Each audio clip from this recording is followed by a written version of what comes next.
We're going to talk about 3 Bears who could potentially make their first Pro Bowl appearance this upcoming year, and it's Friday, so you know what that means. We're going to dive into the mailbag, all that and more, right after this. You are now tuned in to Chicago Bears Central, your number one place for all Chicago Bears news and content. What's going on, Bears fans? Welcome to another episode of Chicago Bears Central, your number one spot for everything Chicago Bears related. I'm the host here, Hayes, holding it down for the team. Make sure you guys are following the channel at Chi Bears Central on every social media platform we happen to be on. With that being said, let's go ahead and get into the content for today. And first up, though, before we get into the mailbag, I want to talk about this list of 3 Bears players that could make their first Pro Bowl this upcoming season. This comes from Bears Goggles On. So if you guys want to go and check out that website, they usually have pretty good articles, a lot better of a written article source than like Bleacher Report or something like that for Bears because they're so Bears focused. But on this list, they have first up, and this is kind of surprising me when I initially heard it, and that's DJ Moore. DJ Moore has surprisingly not made a single Pro Bowl in his career so far, even though having really solid years every year of his career. And so he's gone over 100,000, over 1,100 yards in 3 separate seasons. And so DJ Moore coming in as the number 1 on the Chicago Bears team. And yeah, he's going to get doubled a lot and things like that. But like being Justin Fields, probably best weapon, him and another player that's going to be on this list as well. But I do think that the growth of Justin Fields is going to help benefit DJ Moore and vice versa, right? DJ Moore is definitely going to help the growth of Justin Fields as well. And so because of the synergy between those 2 players, and because I do have Justin Fields having a big season as well, I do think that DJ Moore is going to make his first Pro Bowl this season. And so I do definitely agree with him being on that list by Bears Goggles On. I'm really surprised that he hasn't made one as of yet. But like this season, I do think that there's the synergy, the growth in the offense, the fact that I think we're going to become a more passing team than what we were last year. We're going to pass the ball a lot more. Still think we're going to be a run-heavy team where we're going to pass the ball a lot more. The growth from Justin Fields, how we've heard that he now commands that offense, I think is going to benefit with him and DJ Moore both making their first Pro Bowl. So that's 2 off the list, right? I already kind of let one go. But Justin Fields is definitely on there. And if you guys got to see my stream over on Bleacher Report yesterday, I have Justin Fields pegged to have over 30 total touchdowns this season in the NFL. And I think when you look at it, I want to see him be at least 20 to 25 passing touchdowns. The rest of that could be running touchdowns. I want to see him run less, but when he does run, it's going to be that big playmaking ability. But because of that and the growth that Justin Fields has, I see Justin Fields making his first Pro Bowl this season as well. I think with all the national media critiques around him, that creates a storyline. And as we know with a lot of postseason awards in all sports, it's about the storyline. And with the way that the doubt around Justin Fields from the national media, even from some internal Bears fans, I think that Justin Fields, as long as he steps up in the way that we've heard about, has that command over the offense, finishing closer to 3,000 yards passing, and we'll see what he does rushing-wise with having over 30 total touchdowns. I think that Justin Fields is definitely on his way to his first Pro Bowl. And with that is his other biggest weapon. That is Cole Kmet on this list, who I fully agree with as well. You guys know, I've been saying for a while now that Cole Kmet this is going to be the season where he's going to start being mentioned as one of the best tight ends in the game of football. I truly believe that. You look at the growth that he had last season in his numbers, getting 7 touchdown receptions last year. I think he's going to have double-digit touchdown receptions because he's going to be such an important part to that red zone offense for the Chicago Bears. And with having DJ Moore there, Chase Claypool's ability to hopefully take the top off the defense, it's going to open up a lot in the slant and mid-passing game for Cole Kmet, be even more effective and impactful than what he was last year. He was already in the top half of the league and the top of his position as far as touchdown receptions last year and yards per catch.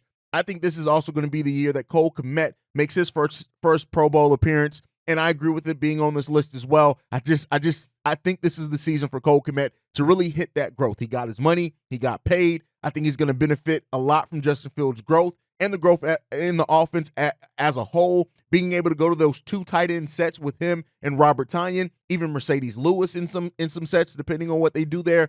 It's going to be a real interesting season, and I think Cole Kmet, DJ Moore, Justin Fields, I agree with this list from Bears Goggles On. They're definitely going to make their first Pro Bowl this upcoming season. Let's hope that that's the case. But enough of me yapping. It's Friday, so you know what that means. It's Mailbag Day. We're going to get into this first mailbag. This one's from Roy. What's up, Cognac boys?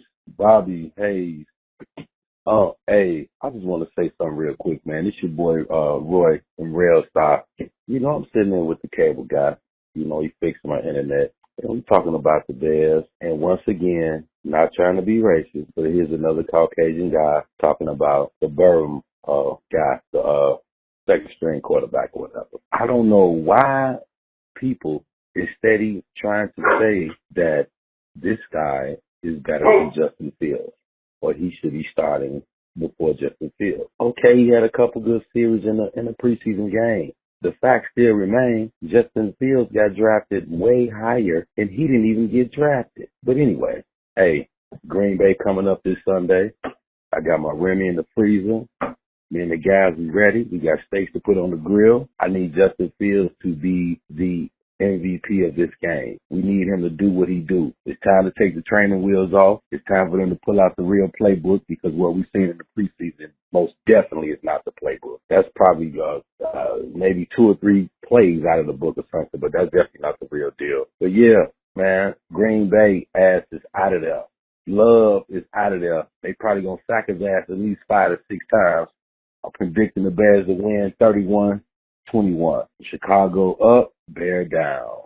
Bears fans saying Tyson Bagent is better than Justin Fields. I've kind of already talked about it. Like, I do think that for some, there's a bias there that they may not even realize that they have. I also think that some of it's rightfully deserved as far as critique for Justin Fields. But as we know, especially with the social media age, especially with people wanting attention for their comments, you benefit from saying the most outlandish thing, right? So it can't just be like, hey, that Tyson Bagent kid looks good. You have to also throw in like, oh, Tyson Bagent, because of how he looked in those two preseason games, he's clearly a better candidate than Justin Fields. He's a better quarterback because of this, because of that, because of this, because of that. Like that, if the comparison's going to have to be there. And, while I don't agree with it, and here's the thing, I don't want to say anything bad necessarily about Tyson Bagent because I want him to develop on this team. Hell, I would rather him be listed as the quarterback too. I want him to show the growth and development so we can say Ryan Poles got another one, right? But when it comes down to comparing him and Justin Fields because of preseason games, I think that people are kind of missing that what they were doing out there in preseason was very, very different, right? But I will say this as well, you can't overlook, especially in that last preseason game that Justin played in, he didn't look good. Like I said, I don't want to overlook a critique of Justin either just to support him. Like, he didn't look good. And so when you don't look good and you have another player look good in the same game, like, people are going to naturally start making that comparison. I do think people are going a little overboard with it. But hey, the season will tell itself, and I love the point that you said. If people really think that we saw all of Luke Getsy's offense in the preseason, I really got to just feel sorry for you as a sports fan, because that sports knowledge ain't that high. Now, as far as Justin Fields stepping it up week 1, yeah, it does. Whether right or wrong, all eyes are going to be on Justin Fields this first game because of the matchup with him and Jordan Love, because of being a rival, because it's being just the national media doubt around him, because the Bears being a 3-14 team, and now that they've improved the offensive line as much as they have, right? Now that they've improved the weapons, that's naturally going to give people the credence now to say, hey, so last year you could say that he didn't have good receivers. He went out and got DJ. They went out and got him DJ Moore. So if he's bad, we got to point to Justin Fields. So I do hope that Fields steps up and he really shuts up a lot of his doubters in week 1. That's my personal hope. Let's hope that it comes true. All right, let's get into this next voicemail. This one's from Fred. Hey, what's up, man? This your boy Fred, man. Hope your weekend was good and your holidays well. Man, it's here. You know what I'm saying? It's almost here, man. We got a couple days to go, and I'm just waiting because I'm waiting to see what Justin Fields gonna do to Green Bay, and I hope he carve up that motherfucking defense, especially against Jair Alexander, who everybody got him as a top corner. Because last time I checked, we had some trash-ass receivers on the team that was burning his ass. So he should be in those top 10, top 5 as a shutdown corner, because anytime you get receivers like E.Q. St. Brown, who was a former teammate of his, or N'Keal Harry, was burning that ass, that right there should tell Green Bay something. Green Bay needs to get their money back. So I hope Green Bay ain't got no plans putting all their money to Jordan Love, because that defense coming. Because people ain't seen, they seen little glimpse of the defense, but they ain't seen shit yet, man.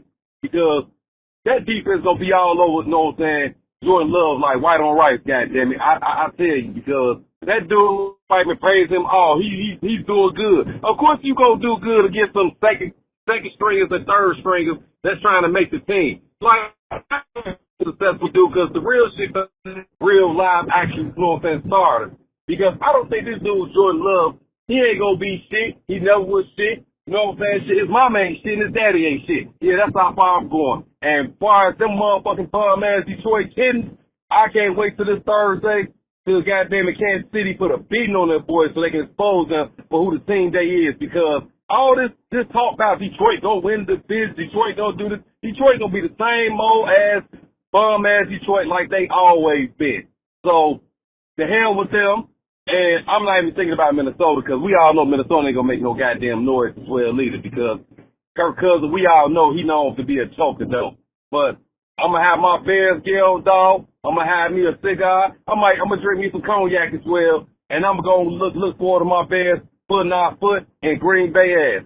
So, shout out to you and the cognac boys. Shout town up. Bear down. Let's get it. Hopefully Fields cooks Alexander. Listen, Alexander, I will say he's been talking a lot. But at the end of the day, here's what I'll say, right? Much like I said in the last voicemail, I don't want to make it just about Justin Fields. It's, of course, going to be a lot about that because he's the quarterback. He's the starting quarterback on an NFL team. But I hope this team has success. And even if Justin Fields has a so-so game or a mid-game, but the Bears get the win and he doesn't hurt the team, like, I want to see steps, and the team has to take steps. The team as a whole could not win football games last year. Yes, Justin played a part of that. So I want to see this team get those wins and step out. But Justin Fields does have to show growth. And, this matchup between him and Jordan Love, this comparison between them is going to be one that, as long as both quarterbacks stick on their respective teams for a long time, they're going to be comparing them for a long, long time to come. Now, Jordan Love did have some time to learn behind a great quarterback, right, in Aaron Rodgers, even though I have my issues with him as a player and especially in playoff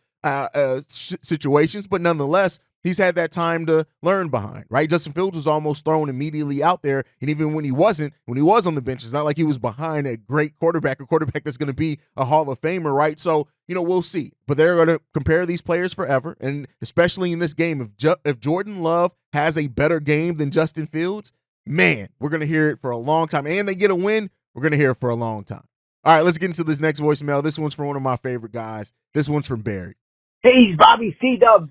Barry here. So, fellas, my friends, my brothers, Bears fans, confident as we go into this game. I'm hearing all these fans, they're talking about being nervous and, oh boy, can't handle the pressure. It's going to be a nervous wreck come Sunday.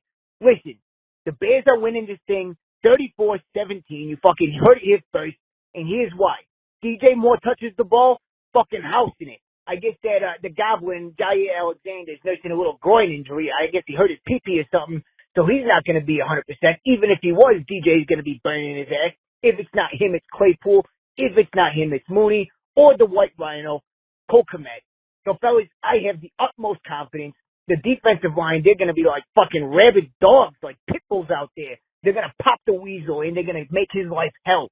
And then they're going to lean on those running backs, Jones and Dillon. And guess what? We got some fucking run stuffers. Andrew Billings is going to body slam his ass. I'm fucking looking forward to it. I got this Packer fan coworker, and he's talking all this shit. And I said, yeah, you better hope that the Bears win, because the last time the Packers won against the Bears, you got so fucking excited, you knocked up your cousin for the fourth time. So, they do like doing that. The Packers fans, they're real into incest. It's a little fucked up if you ask me. They're like basically southern Mississippi in Wisconsin somehow. They're fucking animals. So, anyway, fellas, don't fret. The days are going to pass here. We got a few days to go, and we're going to be fucking celebrating come about 6:45 Sunday night, Central Time. So everybody chill the fuck out and bear the fuck down. Oh, Chicago up, bear the fuck down. Talk to you later, fellas. Listen, Barry, did he say Pop Goes the Weasel? Barry's just great. I hope that you guys have really been enjoying Barry and what he brings to this platform, and you'll be seeing him even more, especially on our pregame shows going down on Sundays. So I can't wait for that. But like Barry, I agree with you, right? Like the Bears winning 34-17. I don't necessarily know if I agree on that. I want to see how this offense is going to look. While I have a lot of faith in this offense, I have a lot of faith in this team. I'm not necessarily picking that lopsided of a win quite yet, right? I want to see how this team's going to come together, how Luke Getsy's going to call, how the defense is going to stand up, right? But I feel confident coming into this game, and there's so much reason for excitement, and I know a lot of Bears fans are excited to get this one off the ground and just to see how the season's going to kick off for the Bears, right? Super exciting season. I think that, Jordan Love's going to have a tougher go against this secondary than what people are giving it credit for, and I hope that we come out of this game with a win. I'm predicting a victory. You'll have to find out my score predictions on the pregame show, but I'm definitely picking my team, my Chicago Bears, to win this game. And, we'll see. We'll see how many times they get to crack the skull of Jordan Love, because I really hope Yannick Ngakoue just makes Jordan and the defensive line as a whole make Jordan Love day a living hell, especially in Soldier Field. Let's make that motherfucker pay. But all right, let's get into the next voicemail. This one is from Booker. Yo, Hayes, what's up, man? This book, blessings, man, to you and yours. Man, we finally here. Here we go. Game week, and it's Whacker week. That's what I call them, the Green Bay Whackers. And, I just wanted to say, man, that hopefully, man, Justin have a coming out party, man. I'm talking like 320, 350, 3 or 4 touchdowns, man. I hope he just put their heads to bed, man, and just let everybody know that he's here. This is going to be his league. And off topic, man, I know you saw that Lucky Bulls last night, man, and they're going to have Detroit going to be going crazy talking about their team. It's like, man, y'all barely won that, and y'all got lucky to win it. But y'all won nonetheless, but let it go to y'all head, because when we play y'all, I think we're going to beat them. I wasn't impressed, actually, by either team last night, to be honest with you. And if the Bears do what they're supposed to do, I think the Bears will beat both of them, Patrick and Goff, both of them, man. But that's all I wanted to say, man. Again, blessings to you and yours on this Friday, man. Have a good weekend. Chicago up, bear down. Again, I'm going to keep telling you, you need to put that on the shirt. All right.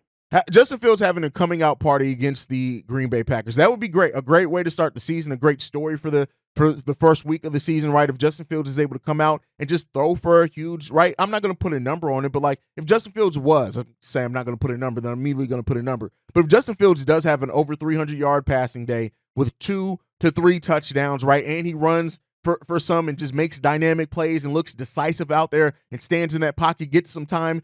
It's going to be a coming out party in sorts, because people haven't seen that version of Justin Fields, especially if they haven't watched him in college. I think that it's in there at the NFL level for Justin. He just has to show and prove it to these doubters, to the national media on the big stage. And opening week against the Green Bay Packers, that's definitely a stage to do it on. And let's hope that happens, right? I'm not a person who always goes off hope, but I want to go off betting and statistics and things like that. But the Bears got to come out and show that they are different, that they can protect the quarterback, that they're still going to have that dynamic running game, that the weapons are going to be utilized right, and we're going to not be afraid to go to our passing game more, right? That the defense is legit, and they're going to be able to contain the run enough so that we're not completely getting danced out there, right? So those are things that we have to prove. I did my questions episode yesterday, and there are questions around the Chicago Bears team, but I do think they're going to come out and, whether Justin Fields has a coming out party or not, I want to see the Bears team have a coming out party with a big win against the Green Bay Packers. Now, as far as Detroit fans, listen, Detroit fans are going to be, and that's with any fan base. I'm going to give them that, right? Regardless of how the Bears win against the Packers on Sunday, if they win, we're going to take it as that fan of that team. We're going to critique it, especially here, because I think as a content creator, I try to be more objective. But a fan base isn't always meant to be objective, right? Fandom is built there so that people can fan out about their team. And so I'm not going to hold Jets fans about being really high on their team right now after last night's win. I will say that if you're predicting them to be a Super Bowl contender, it's all right, pump your brakes a little bit. But I think, as you said, with both teams, Kansas City and Detroit, they left a lot to be desired out there. It's week 1, though. Teams are going to get better. Teams are going to progress. And I'm looking forward to all of our matchups this year, but especially the interdivision matchups, because I want to see us start becoming the kings of the North again. So, Detroit won their game. They went out there, they took care of the business to at least get the win. But like with most teams, they have holes in their game, and they have things that I'm sure that they're going to try to improve on week after week. And hopefully we can exploit that when it's time for us to face them. But all right, let's get into the last voicemail. This one's from Marifa Assad. Howdy, C-Dub. Hey, some Cognac boys. What's happening, fellas? This is Marifa Assad. Black yet again, man. Black again. That's right. Listen, man, I want to talk about our Chicago Bears this time, man. The game is coming up Sunday, and I'm super hyped. You hear me? I'm overhyped, man. I can't wait. I can't wait for the boys to get out there on the field and put a whooping on them damn LBG. I can't even say it right. I'm so excited. LBG's that there. But listen, man, the only thing I'm concerned with is that damn interior offensive line. I'm worried, man. What the hell is going on with Nate Davis? I can't believe he had practiced stretching and shit. And then the coach sit him down after he stretch his hamstring and say it's a personal injury. What the hell is personal? I don't understand it, man. Why we pay this man $30 million? $30 million, man. We done gave this, but I can't believe we done wasted this money. I hope Ryan Pohl got his receipt because he needs to return the sender, send that damn thing back. Because if he ain't doing his job, because he got something going on mentally, I don't know, man. We need to send his ass back to Tennessee. Because I can't believe, listen, man, who the hell gonna stop Kenny Clark? Huh? Who the hell gonna stop Kenny Clark? Is Lucas Patrick gonna stop Kenny Clark? Kenny Clark was whooping his ass in practice in Green Bay 2 years ago. Well, I mean, goddamn. Is Cody Whitehair gonna stop Kenny? Listen, I'm a little nervous, okay, about that interior of the offensive line. All right, they need to put the Tyreek Carter in there, man. Tyreek Carter, J.C. Carter, put him in there, man. He can at least anchor. That boy is solid. Put him in there. He can anchor. He's young and he's strong. Put him in there, man. Put Feeney in there, man. I don't know about no goddamn Lucas Patrick. I don't know about no goddamn Cody Whitehair. And I damn sure don't know what the hell Nate Davis gonna do. But I'm just saying, good thing that Justin got wheels. Good thing that Justin can run. Because I'm gonna tell you what, he might need to run and move the pocket with these boys on the inside of the interior line. Holmes need to fix it, man. He needs to fix it in the offseason, get another guard or two, along with some defensive ends when he drafts. Okay? That's 2024. But we ain't looking too far ahead in the future, but we talk about week 1. It's going down. FGB. Get in it. Listen, man. It's your man, my Reaper. I'm out of here, man. I got people to go and places to see. And you know what I like to say when I leave? Chicago up.